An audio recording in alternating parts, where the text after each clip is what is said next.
melihat peluang seperti ini, enak teman-teman sekalian, banyak sekali. Tidak harus uang, pakaian, makanan, macam-macam. Jadi kalau antum beli buah tuh, antum beli 5. Di rumah ada 3 orang. Berarti antum mesti sadar Allah titipkan yang 2 lagi untuk peluang infak antum. Bukan untuk antum habiskan semua. Kok bisa orangnya cuma 3, beli mangga 5. Siapa yang menggerakkan antum untuk beli 5 mangga? Orang cuma 3. Berarti yang 2 lagi itu Allah gerakkan untuk mendapatkan pahala. Ada peluang di situ. Lu kepada siapa ya Rasulullah saya berikan? Kepada siapa ya Allah saya infakkan? Ini yang sering keliru. Kata Allah langsung turun. Fi sabilillah. Yang utama itu 5 dulu. 5. Kalau Anda temukan 5 ini, dia peluang infaknya sangat tinggi untuk diberikan. Siapa mereka ini?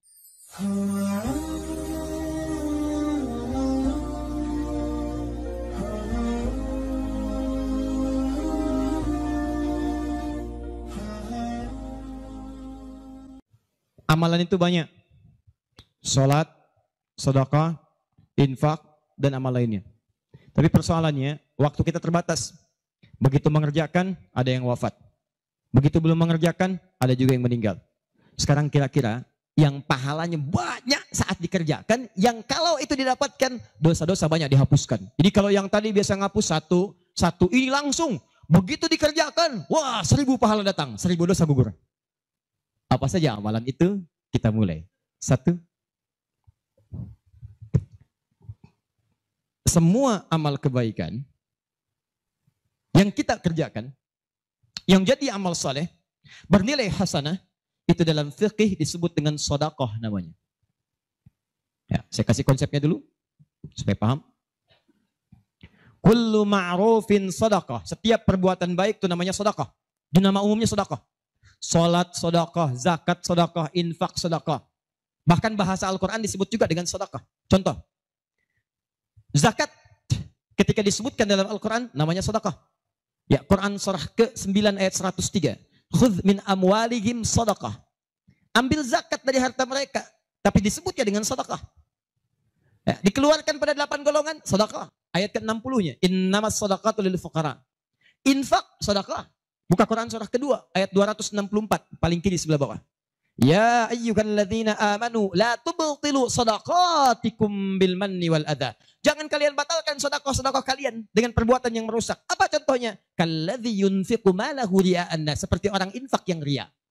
Jadi infak disebut dengan sedekah. Di semua perbuatan baik kita, salat kah, haji kah, umrah kah, puasa kah, semua namanya sedekah dalam fikih. Nah, sedekah ini kemudian oleh Nabi dibagi kepada 2 bagian. Ya. 1, ada sedekah yang saat dikerjakan itu pahalanya terus ngalir tuh. Terus mengalir. Bahkan dahsyatnya, maaf sekali, orangnya wafat pun tuh pahalanya terus datang sampai dengan kiamat. Di sepanjang di muka bumi ini belum kiamat, maka pahala akan terus datang, ngalir. Dalam bahasa Arab sesuatu yang mengalir disebut dengan jariyah. Maka muncul istilah sedekah jariyah. Sedekah jariyah. Ya, maaf, asalnya bukan amal jariyah, sedekah jariyah. Ya, sedekah jariyah, bukan istilahnya amal jariyah. Sekarang kalau mau nyebut amal jariyah pun dibenarkan. Cuma kalau di Arab, amal jariyah itu begini nih. Ya, kalau di Arab sekarang antum jalan, tiba-tiba sedang ada perbaikan, ada lubang. Maka sedang diperbaiki ini ada tulisan kasih papan, afwan amal jariyah, amal jariyah. Maaf, ada pekerjaan jalan mengganggu Anda lewat. Di Arab itu amal jariyah itu pekerjaan sedang berlangsung mengganggu orang lewat. Sekarang begitu. Ya. Makanya kalau ada orang naik ke bis bawa kotak gitu kan, mau minta-minta maaf Pak, amal jariyah, betul, ganggu orang lewat. Ya. Benar secara bahasa tapi secara makna ini yang paling tepat. Yang kedua, ada yang sifatnya sedekah thabitah. Yang pahalanya berhenti di situ, tetap selesai seketika. Thabitah. Jadi begitu Anda kerjakan, dapat pahala sampai situ aja. Begitu selesai pekerjaan, selesai pahalanya. Thabitah, tetap selesai di situ. Maka kalau kita ingin cerdas, kata para ulama, semua dosa-dosa kita ingin dihapuskan, ditutup. Dihapus, hapus. Maka Anda mesti keluarkan apa saja jenis-jenis sedekah jariyah itu. Supaya ketika selesai kita kerjakan, pahalanya tetap mengalir untuk menutup dosa-dosa kita. Maka kita akan fokus kepada amalan-amalan yang ini, yang saat dikerjakan, pahalanya terus mengalir. Tapi jangan lupa, hati-hati, yang ini pun dibagi dua lagi. Awas, pelan-pelan.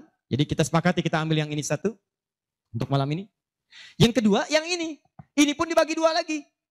Ada amalan sedekah tsabita, saat dikerjakan pahalanya datang saat itu. Tapi yang paling menarik, ada nilainya kecil, ada nilainya besar, banyak. Jadi kalau dikerjakan ada yang nilainya cuma 10 aja.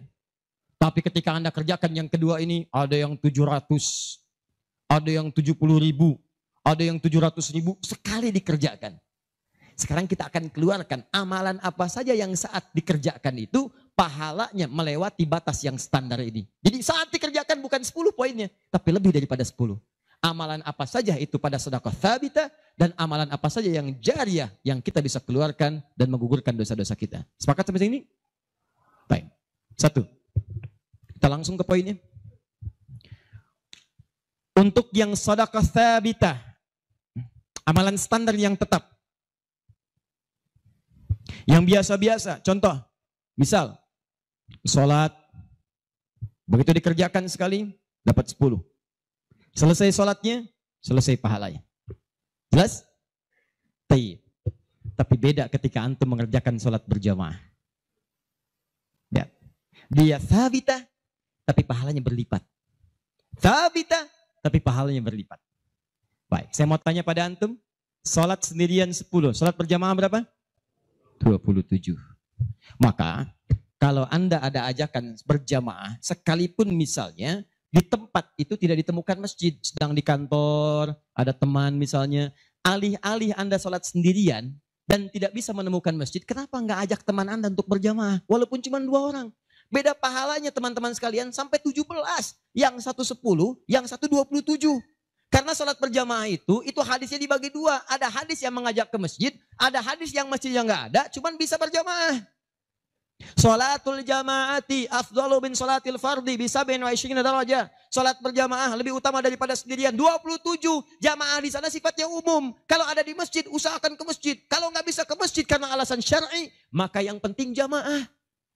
Saya suka bingung nih, ini kan di rumah kamar banyak, tempat luas. Kenapa kok bisa di rumah ada 5 orang? Ini ada istri, ada suami, anaknya 2, asisten rumah tangga 1. Kok bisa ini sholat di kamar yang ini sholat di kamar yang ini sholat di ruangan yang ini? Kenapa di rumah itu nggak kumpul satu tempat berjamaah?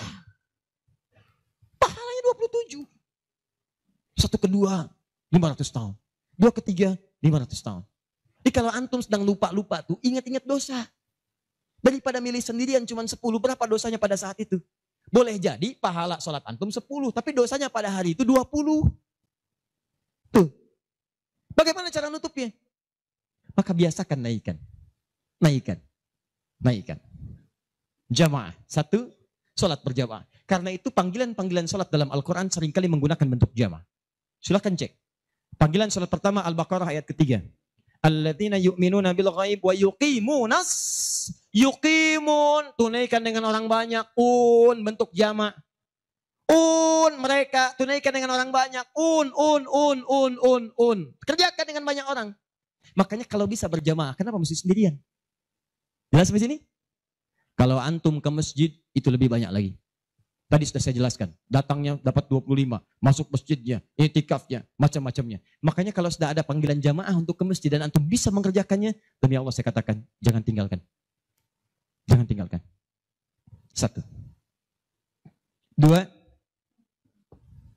Saya sebutkan yang banyak saja supaya agak cepat. 2. Membaca dan menghafalkan Al-Quran. Membaca dan menghafalkan Al-Quran.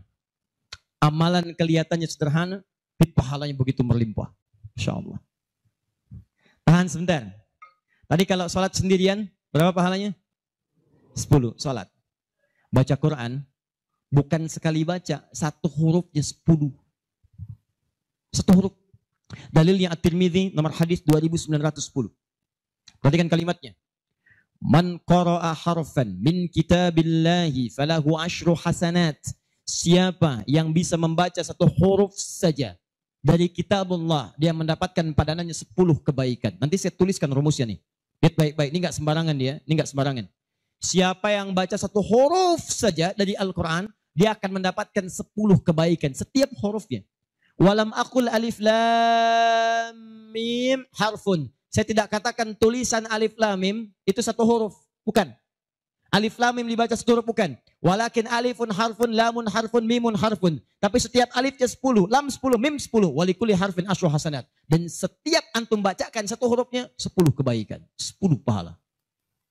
Jadi kalau saya bacakan alif lam mim, dapat berapa? Belum tentu. Belum tentu. Lihat sini, saya tunjukkan cara bacanya. Sebagian kita mengira itu kecil, tapi menurut Allah itu luar biasa. Perhatikan baik-baik. Lihat sini. Tahan. 1, 2, 3. Baca. Alif lam mim. Baca lagi, Pak. Bagus. Ada lagi yang bisa dengan tajwidnya yang lebih bagus? Siapa lagi? Boleh, silakan angkat tangan.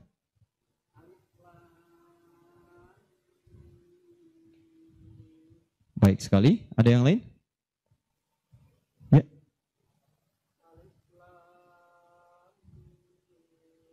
Bagus. Dikit lagi. Ada yang lain? Satu lagi. Masya Allah.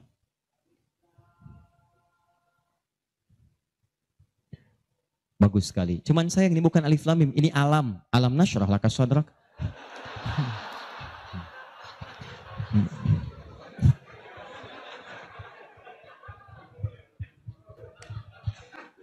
Saya mau katakan, kalau Quran ini seperti tuduhan orientalis dan orang-orang menuduh Quran buatan Nabi Muhammad, padahal dulu tidak ada harakatnya, maka semua kalimat ini yang tertulis begitu akan dibaca sama. Tapi Masya Allah, yang satu alif lam mim, yang satu dibaca alam. Alam nasyrah laka sadrak. Alam tara kaifa fa'ala rabbuka bi ashabil fil. Tapi tiga-tiganya memiliki kesamaan dalam bentuk tulisan. Perhatikan baik-baik. 1, 2, 3. Kata Nabi, lihat. Jangan katakan alif lam mim satu huruf, tapi alifnya 1, lamnya 1, mimnya 1. Walikuli harfin asyru hasanat. Setiap hurufnya 10 kebaikan. Jadi kalau saya bacakan alif lam mim, ada berapa huruf? Kalau hitungan kita biasa, maka kita akan lihat 1, 2, 3. Tapi kalau antum belajar ilmu arud itu diantaranya ilmu salah satu ya, untuk bisa menuliskan apa yang diucapkan, bukan apa yang tertuliskan lewat simbol. Dan itulah teman-teman sekalian menjadi ukuran banyaknya pahala yang kita dapatkan. Tahan. Di ilmu bahasa Arab ada 4 cabang ilmu. 1 nahwu, 2 sharaf, 3 balaghah, 4 arud. Ini yang utama. Arud dibagi ke 16 cabang lagi, namanya bahar. Ada bahar tawil, ada rajaz, ada madid, ya, dan seterusnya. Tawilun lahu dunal bukhuri fadailu, fa'ilun mafa'ilun, fa'ilun mafa'ilun. Rajas, mustafilun, mustafilun, mustafilun, mustafilun, mustafilun, mustafilun. Alfiyah itu Ibnu Malik, rumusnya rajas.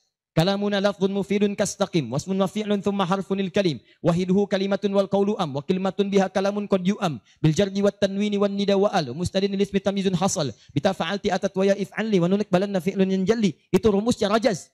Tapi jangan antum heran, banyak orang mendalami kaidah ini untuk membuat puisi Arab. Lupa kalau ilmu ini bisa digunakan untuk membaca hadis-hadis Nabi. Dalam ilmu arud, jangan antum menghitung apa yang tertulis, tapi hitung bagaimana itu dibaca lewat bunyi yang terdengar. Perhatikan baik-baik. Ini tadi huruf apa? Alif. Maka cara menulisnya begini. Alif. Kata Nabi, alif. Nih. Berapa huruf? Setiap hurufnya 10. Jadi dari sini saja ada 1, 2, 3. Dapat berapa? Belum tentu, karena ini hamzah. Oh. Ha, mim, zal, ta. 1, 2, 3, 4. Jadi dari sini aja ada berapa? Belum tentu, kan ini ha tuh. Ha, un 3. Anda yang suka menghitung, maka akan mendapatkan pahala sesuai hitungan. Anda yang berniat ikhlas karena Allah, maka Anda akan mendapatkan lebih daripada apa yang Anda hitung. Rumus ini ditemukan di Quran surah kedua ayat 261. Paling kiri sebelah atas.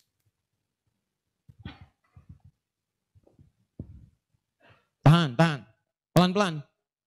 Ini rumus adanya di ayat infak. Tapi cara menerapkannya di semua kategori cara kita beramal. Orang kalau berinfak tahunya dapat 700. Mathalul ladzina yunfiquna amwalahum fi sabilillah kamathali habba Orang yang infak di jalan Allah seperti menanam satu benih. Ambatat sab'a sanabil. Satu tumbuh jadi 7 tangkai. 1 kali 7, 7. Fi kulli sumbulatin mi'atu habba. Setiap tangkainya ada 100 benih. Ada 100 buah lagi. 7 kali 100, 700. Ayatnya suka dipotong sampai sini. Kalau Anda infak sekian, kalikan 700. Lupa, ayatnya belum selesai. Wallahu yudha'ifu liman yasha. Dan Allah akan melipat gandakan amalan tanpa batas bagi siapa yang tidak pernah berhitung. Jadi kalau Anda baca Qur'annya hitung-hitungan, ini dosa hari ini berapa nih dikerjakannya? Oh 9, Masya Allah 9. Cukup 1 huruf aja. Nun. Tutup. 10. Besok dosa berapa? 15. Cukup 2 huruf. Toha. Selesai. Kalau Anda ngitungnya begitu, maka diberikan sesuai hitungan. Tapi kalau Anda tidak pernah berhitung, Allahu Akbar. Anda tidak tahu alif lam mim itu mungkin nilainya 30, mungkin 300, atau bahkan 3 juta, atau lebih daripada itu. Makanya kami sarankan, kalau Anda bisa mendekat kepada Al-Quran, maka tolong agendakan setiap hari. Semua sahabat itu punya agenda, Pak. Antum kenal gak Utsman bin Affan? Oh, situ tidak sana ngangguk. Coba di Semarang kenal Utsman bin Affan. Luar biasa. Tapi gak apa-apa, masih bagus. Kemarin saya baru dari Sukabumi, Hubud Dunia. Ada yang kenal Fir'aun. Ini masih untung Utsman. Tuh lihat ya. Utsman itu bukan cuman cerdas dalam urusan bisnis dunia, tapi tijarah akhirat itu luar biasa. Utsman paham, saya di dunia boleh kaya, tapi di akhirat bagaimana status saya? Maka beliau siangnya mengumpulkan harta dunia untuk ibadah, malamnya mengumpulkan pundi-pundi akhirat. Demi Allah saya katakan, Utsman itu di antara sahabat yang disebutkan oleh Imam An-Nawawi bersama Abdurrahman bin Auf, bersama Tamim Ad-Dari, yang diikuti kemudian oleh Imam Asy-Syafi'i generasi setelahnya, jauh setelahnya, itu punya amalan kalau malam terbiasa menghatamkan Al-Quran dalam tahajudnya. Khatam Quran. Kaya, sahabat Nabi, menikahi 2 putri Nabi, 1 meninggal dan menikah lagi, disebut Dzun Nurain. Kayanya luar biasa, asetnya setelah 15 abad sampai sekarang masih ada. Yang hebat, siang-siang jadi orang kaya, malam-malam jadi hamba yang sangat taat dan kaya akhirat. Coba bandingkan dengan kita sekarang. Menantu Nabi, bukan. Kaya, enggak sekaya Utsman. Tuh, status dunia belum sempurna. Status akhirat masih belum maksimal. Ya antum sebetulnya maunya apa? Utsman sholat malam, ngikut Nabi, kaki bengkak. Antum pengen ke surga Firdaus malam, mata bengkak. Ya. Ini nih. Ayo update. Ustadz, tapi kan saya belum lancar. Tambahkan hadisnya, lipatkan nomor hadis 2920. Awas, lihat kalimatnya. Walladzi yatata'ta wa huwa alaihi syaq falahu ajran. Siapa yang memulai menghafal, membaca, siapa yang mulai membaca Al-Quran tidak lancar, terbata-bata bacanya, mengejaknya. Orang baca alif lam mim, dia alif lam mim falahu ajran, maka dia mendapatkan 2 kali lipat dari orang yang lancar. Orang lancar misal 30, dia 60. Terima kasih ya Allah, kalau begitu besok saya nggak lancar aja bacanya. Oh, bisa. Itu tidak lancar yang direncanakan. Yang lancar diikuti oleh malaikat ma'asyafaratil kirabil barara. Yang belum lancar diapresiasi karena perjuangan kesungguhannya. Bacaannya dapat nilai, perjuangannya mendapatkan nilai di sisi Allah Subhanahu wa Ta'ala. Karena itu saya sarankan, maaf, mulai sekarang antum bikin kurikulum. Nih, 1 tadi, bikin tabel begini. Nih, saya katakan pada teman-teman juga yang di Bekasi, yang di Jakarta, ya, saya kasih 2 amalan dulu nih. Mulai sekarang antum bikin begini. Tahan ya, teman-teman sekalian, nanti saya sampaikan bagaimana seorang Mu'adz, orang Mesir, baru kecil belum balik sudah menyiapkan amalan ini. Punya program. Nih. Harinya, nomor. 1, 2, 3, dan seterusnya. Ini misalnya harinya apa besok. Amalannya apa? Mulai dengan sholat di sini. Jamaah. Ini tadi bacaan Al-Quran. Kalau bisa, saya sarankan setiap hari mulai menghafal. Walaupun cuma 1 ayat. Usahakan menghafal. Demi Allah saya katakan, pahala menghafal Quran lebih banyak daripada baca. Paling minimal 4 kali lipat.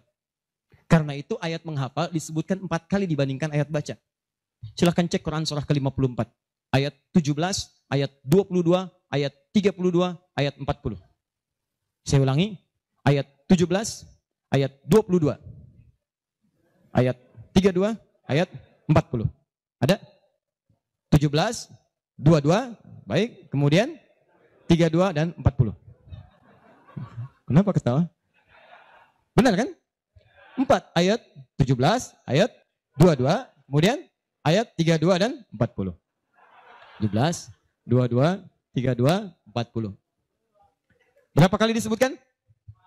Walaqad yassarnal Qur'ana lidzikri. Sungguh telah kami mudahkan Al-Quran untuk dihafalkan, diingat. 4 kali disebutkan. Ya, maka ada yang menyebutkan menghafal Quran itu keutamaannya 4 kali dibandingkan dengan sekadar membaca. Baca. Orang baca itu biasanya cuma sekali. Dzalikal kitabu la raiba fihi hudal lil muttaqin. Sekali. Tapi orang menghafal jangan harap sekali. Dia akan terus mengulang. Dzalikal kitabu la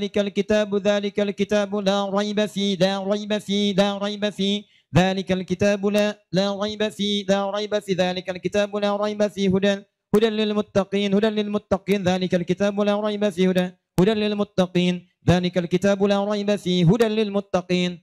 Pertanyaan saya, berapa banyak pahala didapatkan? Berapa huruf dia bacakan?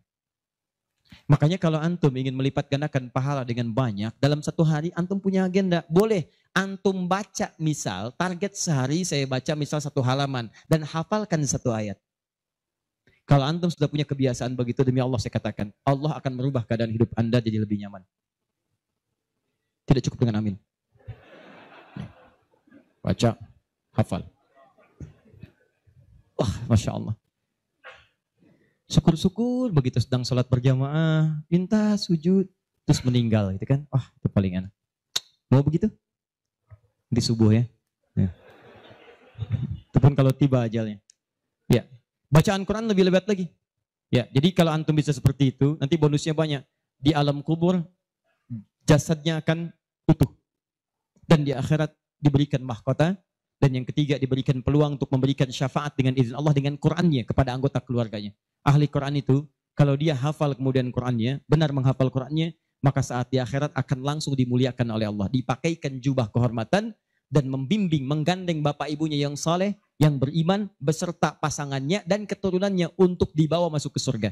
Itu ada di Quran surah ke-35 ayat ke-33, ditafsirkan dengan Quran surah ke-13 ayat 23 sampai 24 dengan awal kalimat yang sama. Jannatu 'adnin yadkhulunaha.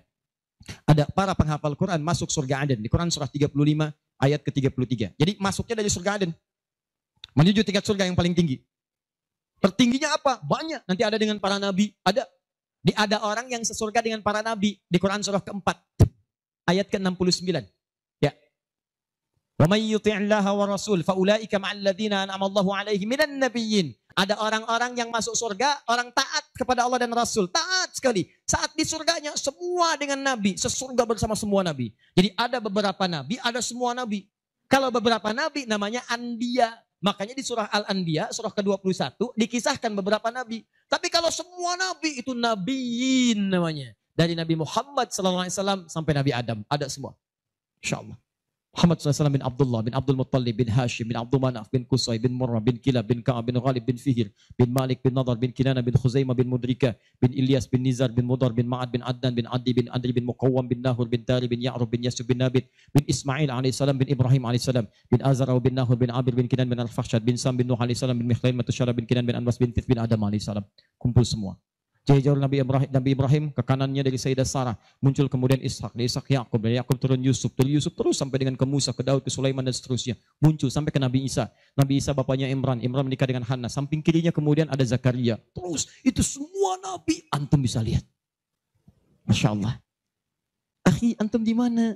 Surga A. Dengan siapa? Depan saya, Masya Allah, ganteng-ganteng Nabi Yusuf. Dulu teman kita lihat sinetron ganteng-ganteng serigala. Ini Nabi. Oh, kita lihat Nabi Yusuf. Oh. Belakang saya Nabi Ibrahim. Samping kiri saya Nabi yang punya tongkat jadi ular. Nabi Musa alaihissalam. Kanan saya Nabi yang sangat saya rindukan. Nabi Muhammad SAW. Penghafal Quran. Dia akan masuk, diberikan mahkota. Tafsirnya di At-Tirmidzi nomor hadis 2915. Begitu dia kemudian akan naik, maka Qurannya berkata, Allahumma halli, ya Allah, tolong hiasi dulu tubuhnya. Bedakan dengan bukan ahli Quran. Bedakan. Yuhallawna fiha min asawir. Demikian ayat Qurannya. Maka kemudian dia dihiasi dulu. Ada gelang-gelang emas, ada macam-macam. Semua tubuhnya indah. Maka Allah firmankan. Apa kata Allah? Begitu dikatakan Allahumma halli. Maka kata Allah, pakaikan mahkota kehormatan. Begitu dipakaikan, ya Allah, berikan pula pada fasilitatornya, kedua orang tuanya. Sepanjang mereka beriman, maka dipakaikan di atasnya mahkota yang lebih terang daripada sinar masuk mentari yang ke rumah. Ya Allahumma ya Allah, Allahumma halli, ya Allah tambahkan kepada penghafal, bedakan dengan fasilitator. Fayulbasu ilaihi libasul karamah, maka dipakaikan jubah kehormatan. Begitu dipakai jubah itu, kemudian difirmankan, waqar, fa inna akhira qiraatika akhiru manzilatika. Sekarang kamu masuk ke dalam surga dengan bacaan Quran yang biasa kamu bacakan saat di dunia. Akhir tempat tinggalmu, disitulah ditunjukkan pada akhir bacaan Quranmu. Di begitu dia baca Quran, setiap dia baca masuk surga. Naik ke tingkat yang paling tinggi. Dan dahsyatnya saat dia akan masuk surga itu, dia akan menggandeng bapak ibunya, istrinya, keturunannya. Buka Quran surah ke-13 ayat 23 sampai 24. Kalimatnya sama awalnya. Jannatu addin yadkhulunaha.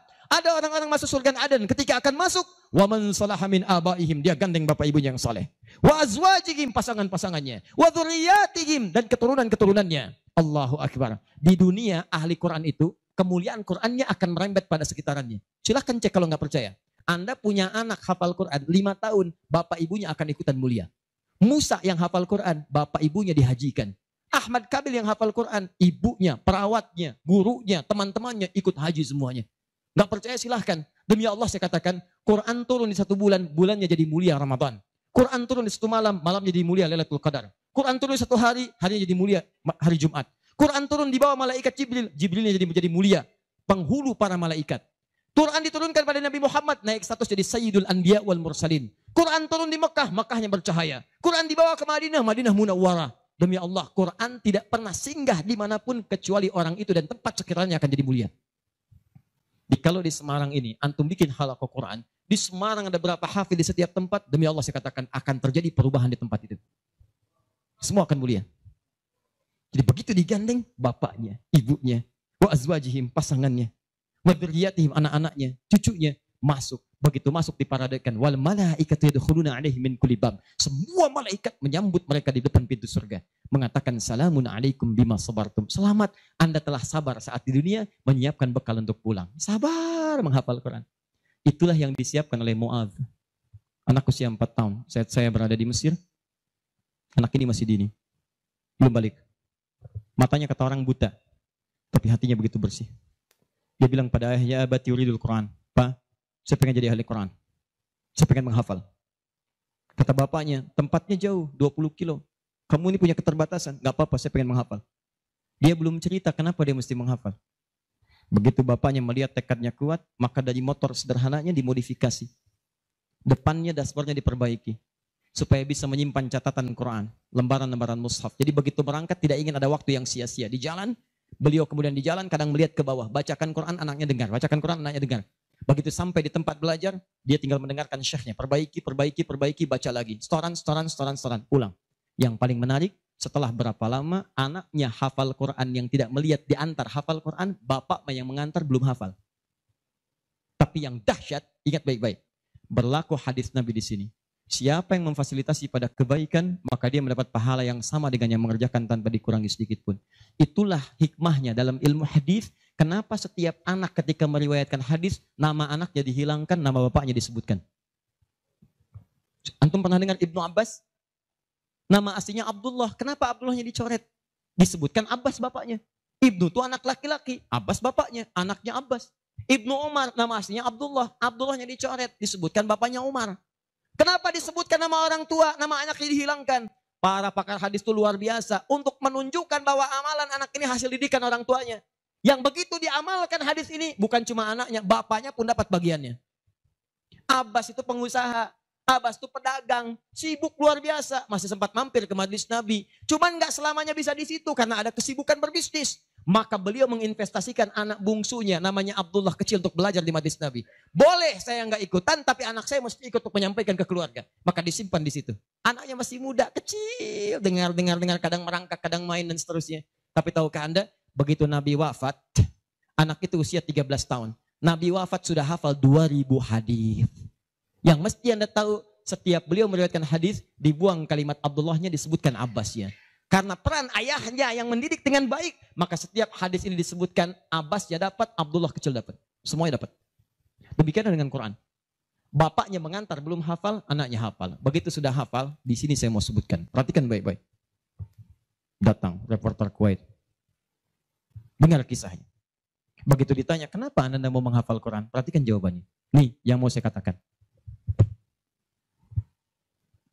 Saya menghafal Quran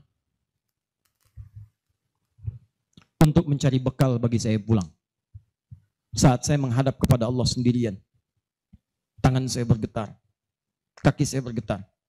Saya tidak akan ditemani lagi oleh ayah yang mengantarkan saya dalam hafalan. Ibu saya tidak akan menemani, saudara saya tidak akan menemani. Saya akan sendirian bersama Allah. Ini anak masih kecil, mata nggak bisa lihat, belum balik, sudah punya pikiran demikian. Kalimatnya apa selanjutnya? Kata beliau, saya akan katakan di hadapan Allah dengan perasaan gemetar. Ya Rabb, jika memang bekal saya belum cukup untuk mendapatkan ridhamu sampai saat ini, maksudnya surga, maka mohon ya Allah, kurangi siksaan saya di neraka dengan Quran yang telah saya hafalkan ini. Ya Rabb, jika bekal saya belum cukup sampai saat ini untuk mendapatkan ridhamu, saya telah berhafal Quran ya Allah. Saya telah berusaha menghafal Quran untuk saya bawa sampai dengan saat ini. Kalaupun itu belum cukup mendapatkan ridhamu untuk masuk surga, tolong ya Allah, walaupun saya ke neraka, kurangi siksaan saya di neraka dengan Quran yang telah saya hafalkan. Anak buta, mata belum bisa melihat, keadaan demikian, belum balik, dia sudah mencari bekal untuk pulang. Duhai Anda yang katanya pengen ke surga, surganya Firdaus, pengen bersama Nabi, demi Allah saya katakan, dari 24 jam Allah berikan pada Anda, berapa yang sudah Anda siapkan mencari bekal akhirat? Ayo kumpulin dunia, ayo silakan, silakan, gak ada yang larang. Cuma satu saat, Anda akan lihat siapa yang tertawa, siapa yang tertunduk lesu membawa catatan amalnya. Itu saya sarankan bagi Anda, ayo besok bikin. Nih, sholat mau di mana? Baca Quran mau berapa ayat? Hafalan mau berapa ayat? Mesti beda. Antum lahir belum hafal Quran wajar. Masa pulang pun gak ada yang dibawa? Ayo bawalah walaupun cuma satu ayat. Ya, saya satu surat Ustaz, An-Nas, tambah. Ya, jelas? Kalau sudah jelas, amalan ketiga, saya cepat. Tenang ya, katanya pengen sampai subuh. 3, saya cepat. Setelah ini saya ke ujungnya. Kita sebentar lagi berakhir. Ketiga, infak. Infak. Masih ingat teman-teman? Kalau yang standar tadi, berapa pahalanya?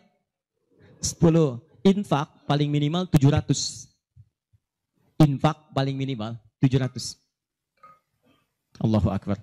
Dalilnya Quran surah kedua ayat 261. Paling kiri sebelah atas. Tadi saya bacakan. Mathalul ladzina yunfiquna amwalahum fi sabilillah kamathali habbatin ambatat sab'a sanabil fi kulli sumbulatin mi'atu habba. Wallahu yudha'ifu liman yasha' wallahu wasi'un 'alim. Perumpamaan orang infak di jalan Allah. Infak itu, ini yang perlu saya luruskan. Tidak harus menggunakan uang. Infak itu pemberian bersifat materi. Makanan itu infak. Pakaian itu infak. Buah-buahan itu infak. Silahkan berbagi. Walaupun gak ada uang, bisa kita gunakan dengan yang lain. Cek, kalau antum main ke Eropa, ada rezeki main misalnya. Main ke Auckland, ke New Zealand. Ya, di situ ada donation itu bukan cuma dengan uang. Food, kadang mereka kasih dengan makanan. Ada yang nyimpen ciki, kotaknya di situ. Di kotak infak itu, kotak dalamnya ada ciki, ada beras, ada macam-macam. Sampingnya ada yang uang. Cuman mesti dilihat dulu bagaimana bentuk kotaknya. Ya, kalau kotaknya belahan kecil, itu pasti uang. Bukan beras. Oh ini beras nih. Dibuka dulu karungnya diginikan. Tidak bukan. Silakan bebas. Ya, dan itu nilainya tinggi. Kadang-kadang antum lupa di majelis ilmu ada snacknya. Walaupun cuma kurma dapat 2. Bagi 1 dengan teman. Air misalnya tidak harus semua oleh antum. Bagi, begitu antum bagi langsung dituliskan 700 kali lipat paling minimal. Demi Allah saya katakan paling minimal 700 kali lipat. Makanya zaman Nabi, itu ada satu keluarga yang berlomba tuh mendekatkan diri pada infak. Walaupun dirinya kekurangan. Agak aneh tuh cara berpikirnya. Ya, jadi kalau dibandingkan manusia sekarang gak dapat tuh, gak dapat. Saya mau tanya begini, antum di rumah persediaan, antum punya anak 2. Antum dengan istri, 1 suami, 1 istri, 2 anak.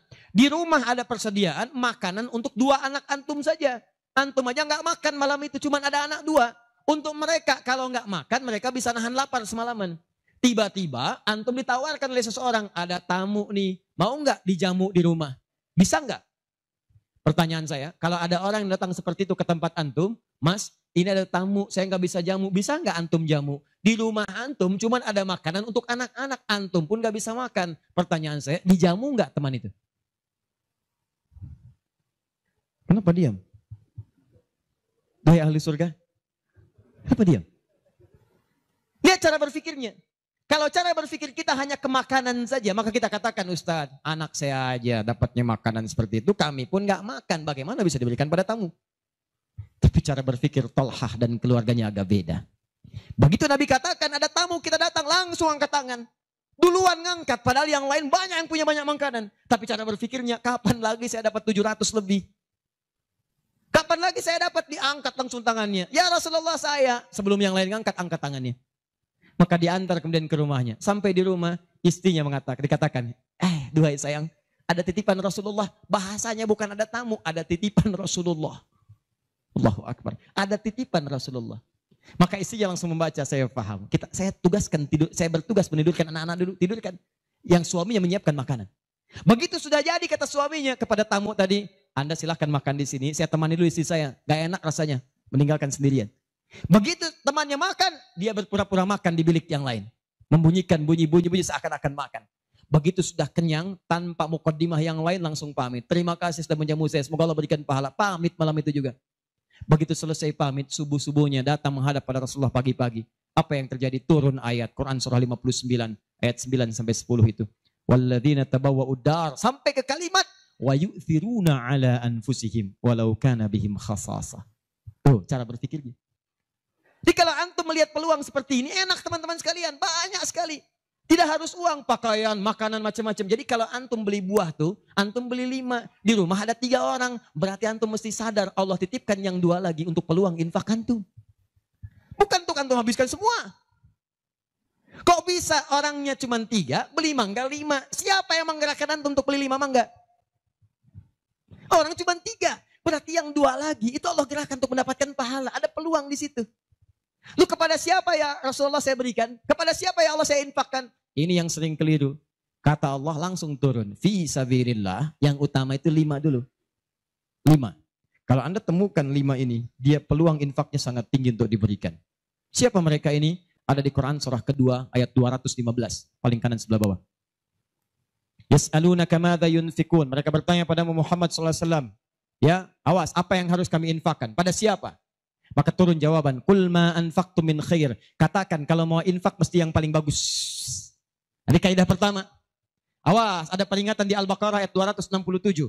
Wala tayammamul khabitha minhu tunfiqun walastum biakhidhihi illa an tughmidu fi. Jangan kamu infakkan pada orang lain yang kamu tidak suka. Melihatnya aja kamu enggak suka, dikasih orang. Antum punya uang 50.000 2, 1, wah masih keras, bagus, luar biasa. Masuk dompet enak dilihat. Yang kedua, wah sudah lecek. Dekil of the kumel. Wah dilihat gak enak. Baunya gak nyaman. Tiba-tiba ada orang lewat. Pak, sedekah Pak. Pertanyaan saya. Maaf, mana yang antum berikan? Yang lecek atau yang bagus? Tuh. Ingat kalau urusan zakat mal, berikan yang bagus. Zakat mal, pilih. Paham? 5 orang ini siapa? 1. Lil walidain, orang tua. Ini orang tua ini gak pernah minta. Jarang sekali. Cuman kita yang mesti paham. Kan sama, antum pun suka ngasih isyarat. Mama. Oh mau makan. Makan. Mama. Boneka. Antum setelah dewasa mesti paham. Kadang-kadang orang tua tuh gak minta. Gak pengen nyusahin anaknya. Padahal orang tua udah susah. Melahirkan susah, mengandung juga susah, merawat susah, menyusui susah. Sudah dewasa pun antum masih susahin juga. Kapan antum berbaktinya? Kadang-kadang cuma nanya, nelpon apa kabar. Padahal di rumahnya itu Masya Allah lagi kurang beras.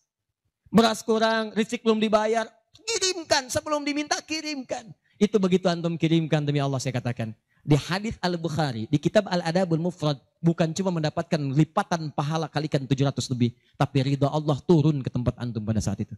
Kalau sudah turun, semua doa yang antum mintakan minimal akan dijawab pada saat itu. Itu rahasianya. Kalau dengan urusan orang tua itu udah gak usah mikir. Begitu mengatakan, nah gini-gini, tenang aja mah. Walaupun gak ada, katakan, insya Allah mah selesai. Insya Allah, berusaha antum. Begitu antum dapatkan seperti orang tua mengusahakan untuk antum dulu, maka pahala dilipat gandakan, ridho turun seketika. Kejar. Wal aqrabin, kerabat terdekat. Kerabat dibagi dua. Ada yang tempatnya jauh tapi hubungannya dekat. Punya saudara sekandung tinggalnya di Palembang, antum di Semarang. Ayo kirimkan. Anak bibi nggak bisa nih pendidikannya. Bantu, antum ada, bantu. Nilainya tinggi. Jangan dikira ringan. Nih bagian kedua nanti kalau saya terangkan banyak nih. Tenang aja, kita masih sampai subuh. Nah, bagian kedua. Saya ikutin deh. Antum jual saya beli. Ya, cuman saya beli sampai 9:30. Paham? Ayo akrabin. Yang kedua itu maaf. Golongan kedua akrabin bisa tetangga. Orang yang tidak ada hubungan famili secara mahram cuma tetangga antum. Tapi kalau yang kedua ini, Allahu Akbar, indahnya Al-Quran. Cek oleh antum, silahkan cek. Walaupun beda agama, itu tetap ada peluang infak. Gak ada ketentuan ini kecuali di Quran. Gak ada aturan ini kecuali di hadis. Buka Quran surah ke-31 ayat 15 paling kiri sebelah atas. Ada anak muslim, orang tua belum Islam, belum dapat hidayah. Kata Allah, urusan untuk ibadah pisahkan. Orang tua jangan paksa, doakan dia, silahkan dakwahi. Tapi urusan dunia, wasahibhuma fid dunya ma'rufa. Wa in jahadaka ala an tusyrika bima laysa laka bihi ilmun fala tuti'huma. Urusan ibadah masing-masing, kalau diajak-ajak enggak usah ditaati, tolak dengan cara yang lembut. Lembut. Tapi kalau urusan dunia, bagi. Antum muslim, orang tua belum Islam, antum punya kelebihan. Uang agak banyak, melimpah, makanan ada, bagi. Kata Allah, jangan lihat kemudian kepercayaannya karena dia belum muslim. Bagi. Indah teman-teman sekalian. Dan itu ada pahalanya. Begitu antum berikan, masuk yang halal. Begitu halal masuk kan haram keluar. Kan cara berpikirnya begitu. Halal masuk, yang haram keluar. Begitu keluar, sekat di hatinya terbuka. Karena yang haram itu saat masuk di hadis muslim, haram masuk naktah sauda. Noda hitam. Noda menutup. Kalau masuk jadi daging dia, antum misal, niyadzubillah bukan antum, ada orang lain konsumsi yang haram. Yang haram masuk ke dalam mulutnya, masuk ke tubuhnya, beredar dengan darah. Jadi daging, masuk ke telinga, Quran surah 6 ayat ke-25. Wa fi adhanihim naqra, waqra, di telinganya ada sumbatan. Maka yang haram cepat kedengaran, yang halal susah. Masjid dekat, suaranya dekat, Allahu Akbar, susah. Tapi konser yang macam-macam, yang joget, yang ini, yang itu, nyampe tuh konser di Jakarta, dari Semarang tembus ke sana. Wa ada absarihim ghishawa, masuk ke mata jadi penghalang, nutup. Quran surah kedua ayat ke-7. Gak kelihatan. Orang ke masjid itu bukan gak kelihatan, nampak, cuman gak ada dorongan. Akhi, ayo ke masjid. Ya, alhamdulillah, nanti. Padahal yang besar lewat, kecil lewat. Yang paling aneh itu begini, kok bisa antum lewat depan masjid padahal bisa lewat jalan lain? Kenapa Allah antarkan sampai lewat depan masjid? Jadi kalau sudah Allah antarkan ke tempat-tempat yang baik, belum ingat Allah juga, antum mesti diantarkan kemana lagi? Tuh. Kok bisa antum lewat dengar adzan? Padahal bisa antum lewat jalan lain, gak kedengaran adzan. Kenapa kemudian yang dengar antum? Kok bisa lewat jalan itu kelihatan mata? Padahal bisa ada jalan lain. Kok bisa ngelihat? Kalau Allah sudah berkehendak kebaikan, antum masih belum bisa membacanya, mesti ditanya. Itu pasti ada maksiat masuk. Caranya keluarkan. Kalau yang haram masuk, masukkan yang halal. Maka yang haram akan dihancurkan. Hancur. Kemudian muncul yang halalnya. Kalau halal sudah masuk, maka hati itu akan mudah untuk mendekat kepada Allah. Doakan. Demikian tetangga kita. Jangan dikira tetangga antum yang muslim saja. Mungkin kita ada non muslim samping kita. Mungkin ada yang Kristen, ada yang Hindu, yang Buddha. Dalam hubungan keduniaan indah. Silahkan berbagi.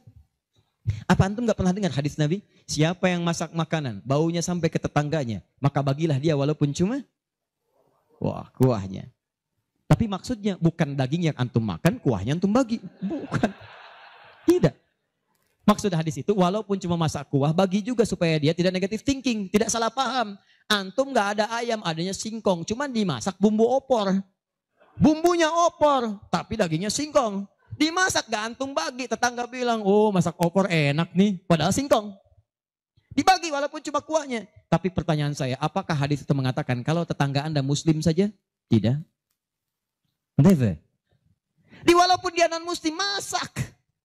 Bagikan sebelum dia menghirup baunya, ketuk pintunya. Begitu diketuk dia keluar. Ada apa Pak?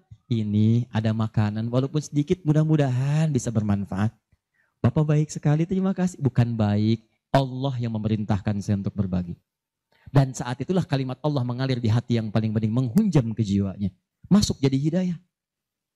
Masya Allah, besok-besok dia ketuk pintu kan, Assalamualaikum. Udah minta Assalamualaikum tuh. Sebelumnya tidak. Begitu dibuka sambil mengembalikan yang kemarin, ya panci yang kemarin dikembalikan. Pak, ini apakah Allah sudah memerintahkan berbagi lagi hari ini? Oh, lumayan. Nggak ada aturan kalau bukan non muslim jangan bagi. Nggak ada, indah dalam Islam itu. Jadi walaupun Anda kasih ke yang non muslim, pahala dituliskan. Jadi jangan pilih-pilih kalau urusan dunia. Anda masak, ini samping Islam, sampingnya lagi Kristen, sampingnya lagi kemudian muslim, non muslim. Bagi yang muslimnya, yang non muslim tidak. Begitu dia ngelihat kelewatan dipanggil Anda. Pak, kayaknya enak makanannya ya.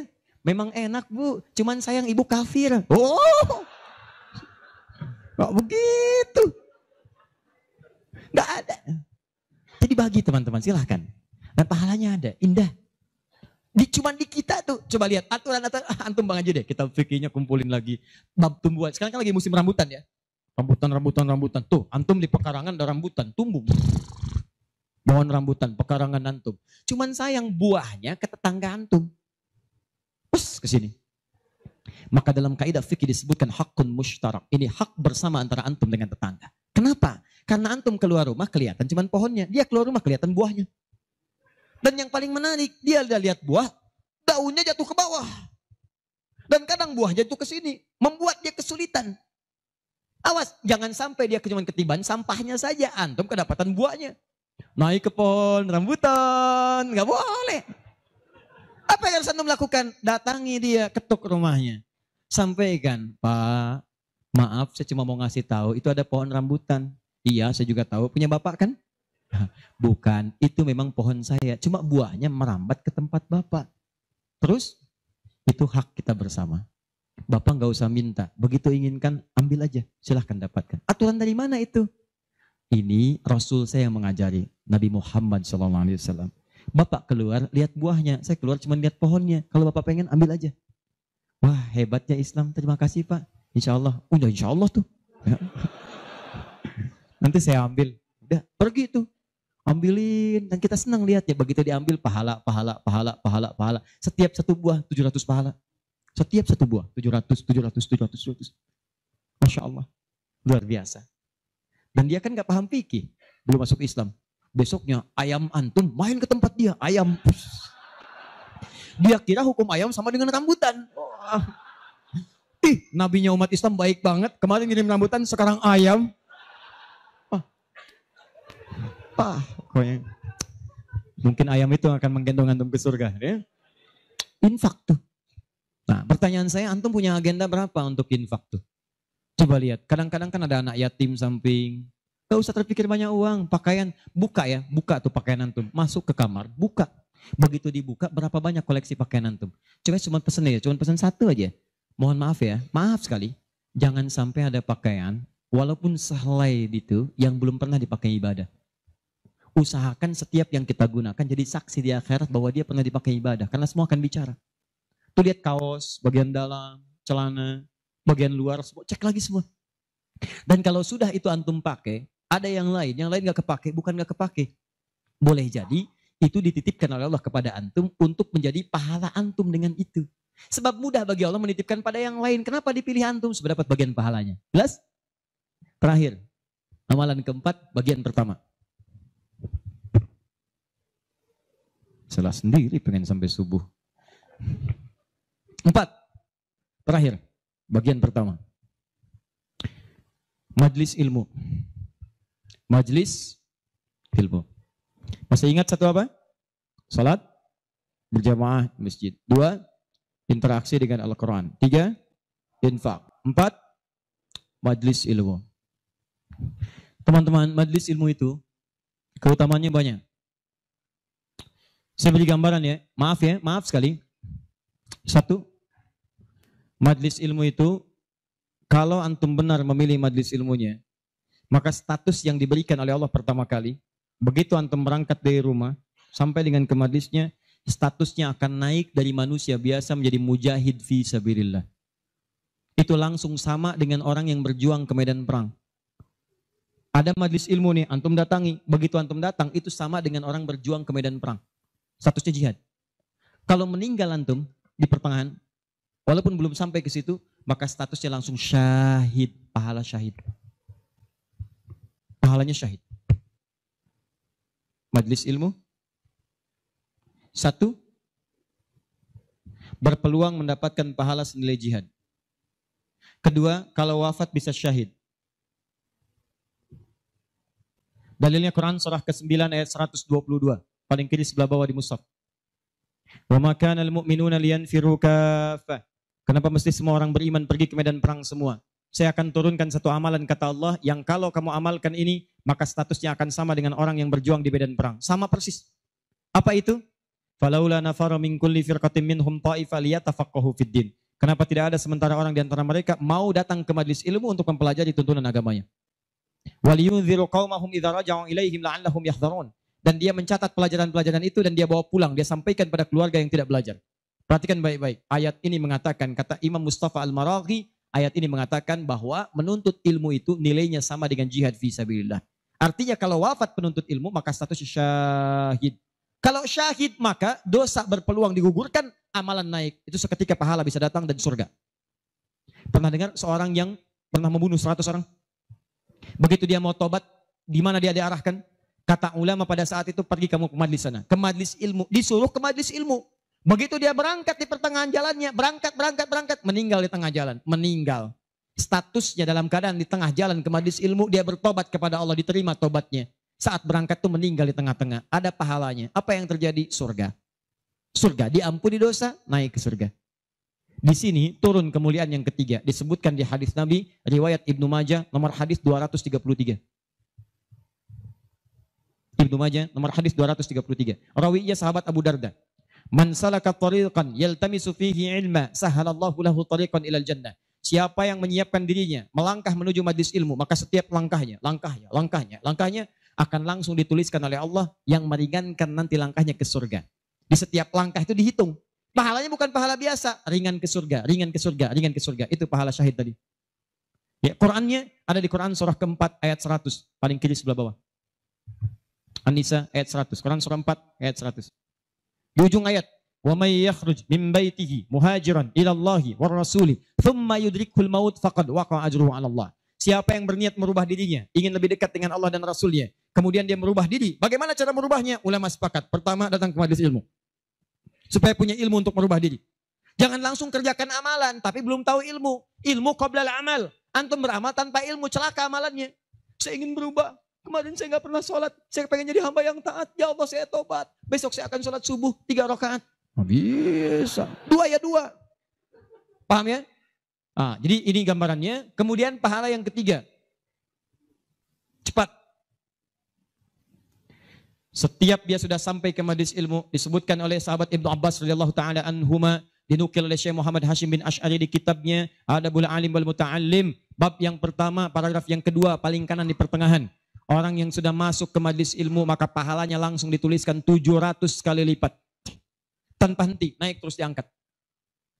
Dan itu berlangsung sampai diamalkan.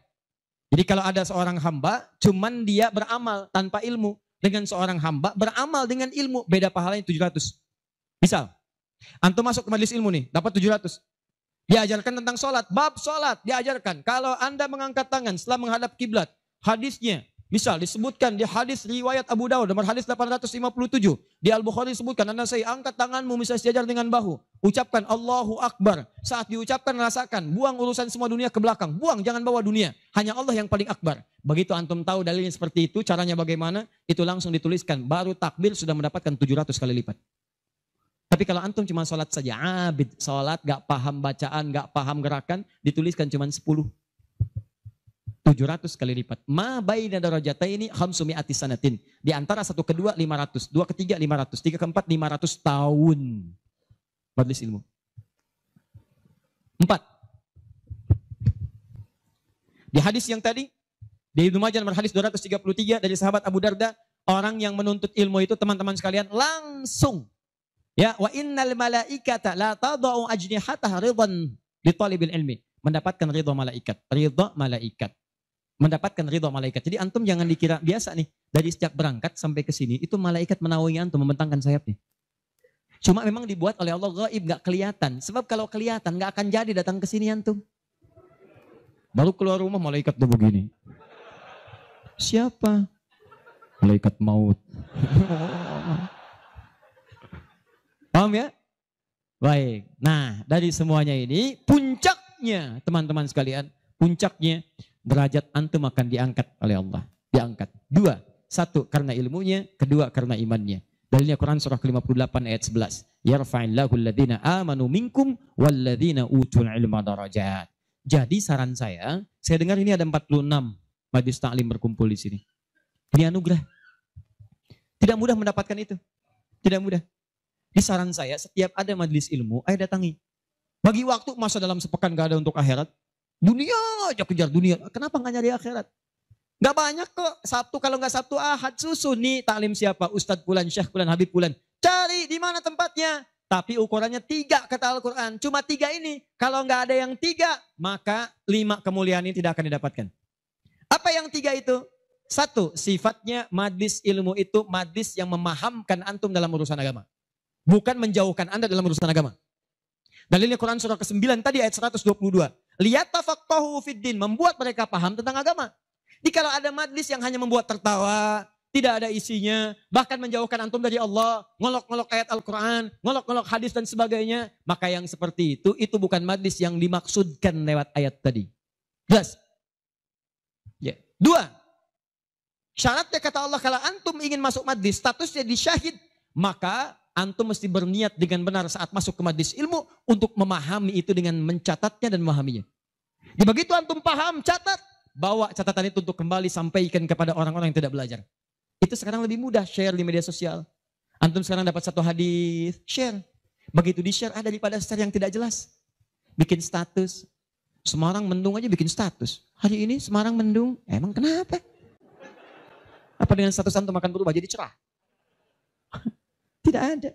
Sudah. Bikin yang bagus. Hadis kirimkan. Hadis Nabi SAW. Keutamaan bagi seorang pekerja. Keluarkan. Begitu antum share ke teman-teman antum pengusaha, mereka semangat semua. Semangat. Antum jangan lupa begitu diinjakan kaki bekerja karena Allah, setiap tapak itu pahala. Kirimkan ayatnya. Kawan-kawan, Quran surah ke-4 ayat 34. Berita gembira untuk kita. Niatkan yuk karena Allah. Begitu di-share, mereka lihat 10 orang meniatkan karena Allah. Antum dapat bagian pahalanya tanpa dikurangi sedikit. Kirim. Jelas? Nah, ini kalau gitu antum kurunkan majlis ilmu mana di sekitaran Semarang, siapa ustadznya, siapa syekhnya yang bisa mengangkat iman, bukan cuma datang, bisa mengangkat ilmu. Ya, lihat. Ini saya sedikit detilkan nih. Maaf ya, sedikit aja. Saya sedikit detilkan. Mengangkat ilmu dan iman itu bersamaan disebutkan. Yarfa'illahu alladhina amanu minkum walladhina utul ilma darajat. Jadi kalau ada majlis imannya mengangkat tapi ilmunya tidak, maka ini pun belum seimbang. Atau ilmunya luas tapi iman gak terangkat. Ini jadi masalah. Apa ciri orang terangkat imannya? Maka dia gemar menunaikan amal soleh. Maka jika Anda menemukan majlis-majlis mendorong Anda mengerjakan amal soleh, ikuti majlis itu. Dan saya katakan pada Anda, kalau materi saya tidak membuat Anda dekat dengan Allah, membuat Anda terbuka untuk beramal soleh, tinggalkan saya. Cari ustadz yang lebih baik. Saya bukan ustadz seperti yang disyarat oleh Al-Quran. Cari majlis lain. Tapi cari ustadz-ustadz yang membuat Anda dekat dengan Allah. Cari. Kedua, ilmu Anda meningkat. Ilmu meningkat itu apa cirinya? 2 cirinya. 1, dengan ilmu itu memudahkan Anda ibadah. Misal, sholat. Belajar sampai paham bacaan dan gerakan sholat. Supaya mudah ibadahnya, khusyunya dapat. Ini kan ada sindiran di Quran. Kata Allah, banyak orang sholat gak paham bacaan dan gerakan sholat. Ayo jujur, katakan pada diri sendiri. Sampai sekarang malam ini, berapa persen bacaan sholat yang Antum pahami? Jangan-jangan Anda sholat tapi gak ngerti yang dibaca. Bagaimana bisa khusyuk? Ruku gak ngerti, sujud gak paham. Bagaimana bisa khusyuk sholatnya? Antum minta rezeki, isa aja 4 kali. Warzukni, minta rezeki. Habis sholat minta lagi. Ya Allah mohon berikan aku rezeki. Yang tadi apa saat sholat? Warzukni. Ya bagaimana kita bisa mengerti apa yang diucapkan kalau kita tidak belajar? Makanya cari. Nah mengerti itu bahasanya paham. Fikih. Makanya ada kitab sholat namanya fikih sholat, fikih umrah, fikih haji. Belajar sampai paham. Tuh lihat berapa banyak sekarang yang umrah tapi nggak paham yang dikerjakan. Putar. Sekarang kadang suka sedih gitu. Apalagi banyak yang ria. Ria itu kan menggugurkan amalan. Begitu disampaikan habis amal. Ini ada yang jual kebun, jual tanah nyampe sana nggak ada nilainya. Sekarang orang aja tawaf sampai live. Subhanallah, alhamdulillah. Kelihatan di sana, kelihatan. Pindah kiri, la ilaha illallah akbar. Tuh, kenapa nggak dipahami? Dan tawaf itu indah. Kalau antum benar tawafnya, dijanjikan oleh Allah doa apapun seketika dikabulkan. Itu rahasianya di Quran surah 19. Ayat ke-47 sampai dengan 49. Ada rahasianya. Makanya kenapa dari Hajar Aswad ke Maqam Ibrahim? Itu doa intinya. Subhanallah, Alhamdulillah, wala ilaha illallah, Allahu Akbar. Dari Maqam Ibrahim sampai Rukun Yamani, bebas mau pakai bahasa apapun. Nanti dari Rukun Yamani, pakai dengan Hajar Aswad, kenapa menggunakan Rabbana atina fid dunya hasanah? Itu ada maknanya. Bebas antum. Mau pakai bahasa Indonesia juga silakan. Mau pakai bahasa Jepang, bahasa Sunda, bahasa Jawa, bebas silakan. Minta. Kadang kasihan, minta enggak, yang dibaca enggak paham dan sebagainya. Ada tuh dulu waktu saya tugas di Saudi 2010. Ini hebat walaupun tidak harus ditiru begitu caranya. Tapi dia benar. Dia minta dengan bahasanya. Di multazam dia mau, ya Allah. Hamba mohon ya Allah. Hamba datang ke sini minta. Enggak banyak, cuman minta berikan jodoh. Hamba belum menikah ya Allah. Mohon karuniakan jodoh terbaik. Depan Ka'bah di multazam. Tiba-tiba datang perempuan. Tinggi, putih, hidungnya mancung. Langsung ditunjuk, kasih contoh. Kayak gini ya Allah. Kayak gini. Saya beneran tuh, gak bercanda. Tapi apa yang terjadi? Karena dia minta yang dibutuhkan, dia paham apa yang dibacakan, dikabulkan oleh Allah. Pulang nikah, walaupun bukan dengan yang tadi. Menikah. Ada lagi yang lain, gelantungan di multazam, langsung mengatakan, ya Allah, hamba datang ini banyak hutang. Engkau pasti tahu hamba ya Allah. Engkau mengerti hamba, kesini pun hamba hutang. Kalau tidak percaya, ini catatannya ya Allah. Benar. Pulang lunas gitu kan. Nah, dia ngerti yang dibaca. Kadang-kadang kita kerjakan sesuatu yang kita pahami, makanya yuk ngaji lagi, ngaji sampai paham. Enak kalau sudah begitu. Begitu Anda memahami sesuatu, nah ilmu naik. Kalau orang paham, itu ciri yang pertama, dibawa ke ibadah mudah. Yang kedua, perluaskan wawasan. Karena dalam fikih itu ada hal-hal tertentu yang menjadi kemudahan. Bukan harus itu saja yang dikerjakan. Babnya dalam fikih, fikihnya nanti dalam kajian madhab. Madhab itu ada muqarin, turunannya ada pilihan. Pilihan-pilihan itu membuat kita lebih mudah. Ada yang tanpa pilihan, satu dalil, satu contoh. Itu artinya semua dipandang bisa. Contoh, angkat tangannya, begitu ngangkat tangan langsung letakkan yang telapak kanan di punggung yang kiri. Angkat Abu Daud misalnya. Begitu Anda angkat, fawada yadahul yumna lal yusra. Letakkan yang kanan telapaknya di punggung yang kiri. Antara mengangkat dengan meletakkan pakai fa. Harfu atfin rabitin baina syai'aini bila hudud. Paham? Harfu atfin huruf sambung. Rabitin yang mengikat baina syai'aini antara dua hal. Pekerjaan pertama dengan yang kedua bila hudud tanpa jeda. Pertama mengangkat tangan, kedua meletakkan. Antara mengangkat dengan meletakkan tanpa jeda. Angkat langsung letakkan. Letakkan yang telapak kanan di punggung yang kiri, letakkan, selesai. Ini satu dalil, satu contoh. Nah kalau sudah satu dalil, satu contoh, kita nggak usah kreatif. Misal, tapi saya tidak bermaksud menyalahkan ya. Kalau ada, silahkan dapatkan dalilnya, sampaikan dan saya pelajari. Angkat misalnya, letakkan langsung. Nggak enak Ustaz. Masa kiri duluan? Kanan kan bagus, kiri kan kurang bagus. Kenapa nggak kanan dulu baru kemudian masuk kiri? Jadi angkat Allah, masuk kanan, kiri, baru begini. Kadang-kadang kaki naik dikit. Ya, angkat. Nah ini yang seperti ini kalau saya prinsipnya kalau belum menemukan dalilnya maka cukupkan pada itu saja. Makanya cuma satu dalilnya. Silahkan cek. Di kitab hadis palsu pun saking palsunya tidak akan ditemukan. Dan kabar gembira pemalsu hadis pun tidak tertarik memasukkan hadis ini saking jelasnya. Jelas. Silahkan cari. Saya pernah lihat di koleksi kitab hadis ada 1235 kitab hadis. Cari nggak ketemu. Saking jelasnya gitu kan. Ya ini satu. Tapi kalau ada pilihan itu artinya maaf umat itu dipandang tidak semua bisa mengerjakan satu yang sama. Maka silahkan pilih yang memudahkan antum. Misal dalam sujud. Ini antum mau sujud nih. Dari inti dalam sami Allah liman hamidah. Akan sujud.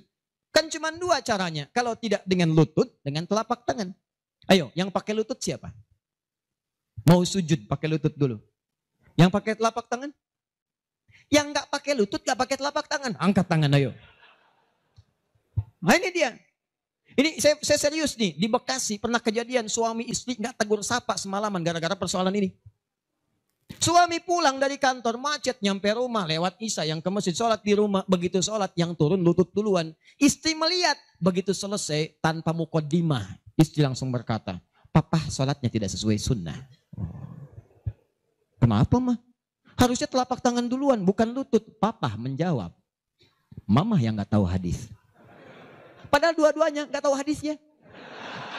Satu ngaji di guru A, dua guru B. Besoknya datang. Begitu datang, saya cuma senyum, Pak Ibu tahu nggak? Itu kan ada di kitab yang sama. Di Sunan Abu Daud. Yang pakai lutut, nomor hadis 838, paling kanan sebelah bawah. Riwayat dari sahabat Wa'il bin Hujur. Yang pakai telapak tangan, sebelah kiri paling atas, nomor hadis 840 sampai 841. Riwayat sahabat Abu Hurairah. Oh, gak pakai oh. Baca. Begitu dibaca.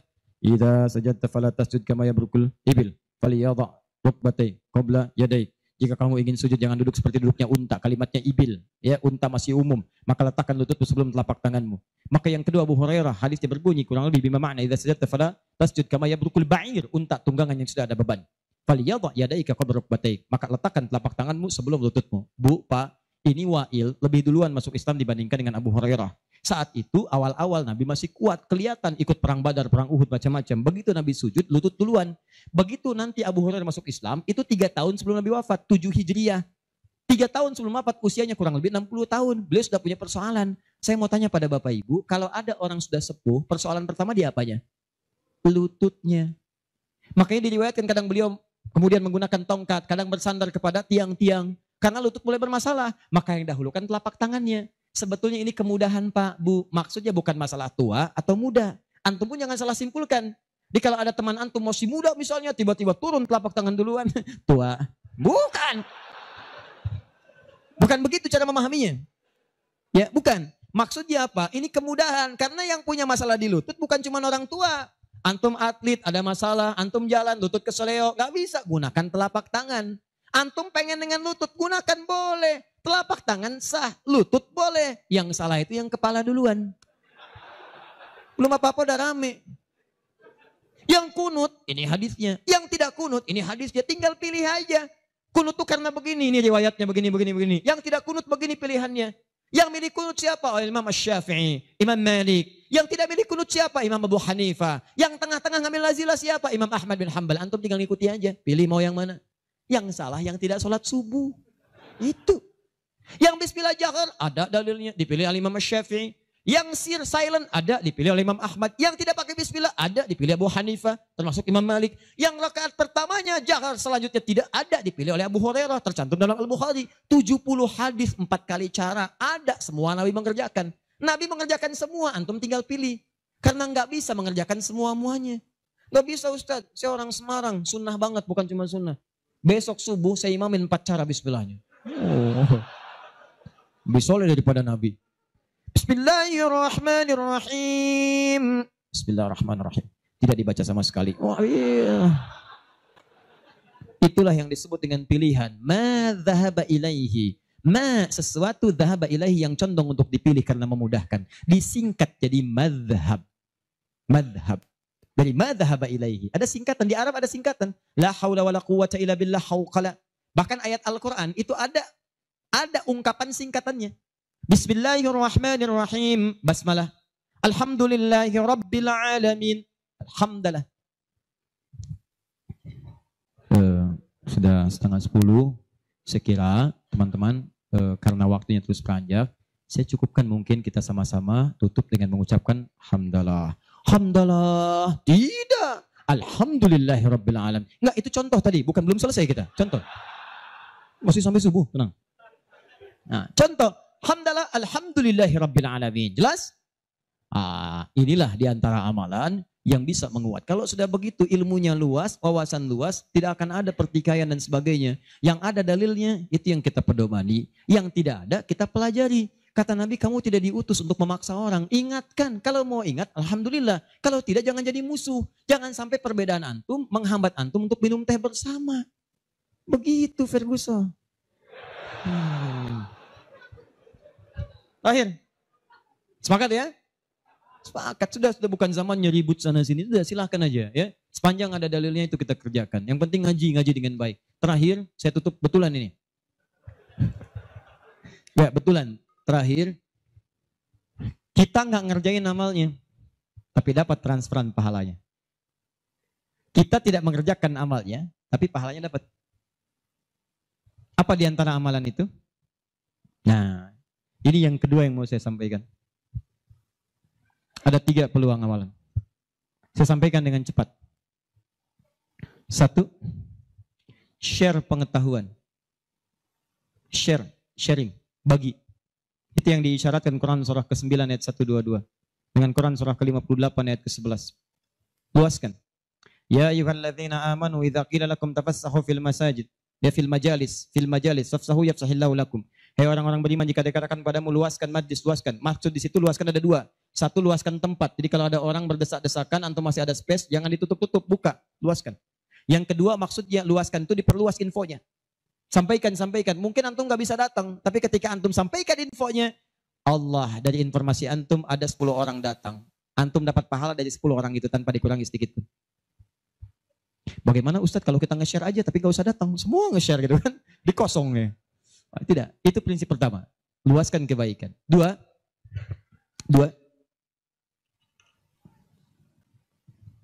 berinfak dengan harta pada amalan berganda. Berinfak dengan harta pada amalan berganda, maksudnya sedekah jariyah. Contoh, tadi kan saya contohkan 4 kan? 4 ya, masih ingat tadi? Di antara 4 itu, bukankah ada interaksi dengan Al-Quran? Baca, menghafalnya. Nih, antum punya modal 50.000, pengen infak.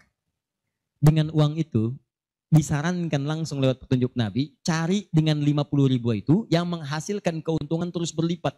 Walaupun antum gak mengerjakannya. Saya beri contoh misalnya. Berikan kepada orang yang tadi mengerjakan pahala berganda sedekah jariyah. Misal penghafal Quran. Ada orang punya 50.000 diberikan kepada orang dengan bentuk makanan. Yuk makan. Dimakan oleh orang itu. Dia sholat. Begitu dia sholat dengan energi tadi antum dapat pahalanya. Begitu energinya hilang pahalanya selesai. Tapi antum belikan mushaf 50.000. Datang ke percetakan Habib Hasan. Saya cari mushaf Habib. Dengan harga 50.000. Antum dapat 2. Masya Allah. Begitu dapat 2. Antum datang ke tempat hafalan Quran. Masya Allah. Atau datang ke tempatnya Ibu Nyamin. Ya. Dari keturunannya Syekh Dahlan, ya Allah yarham, yang penemu qiraat itu.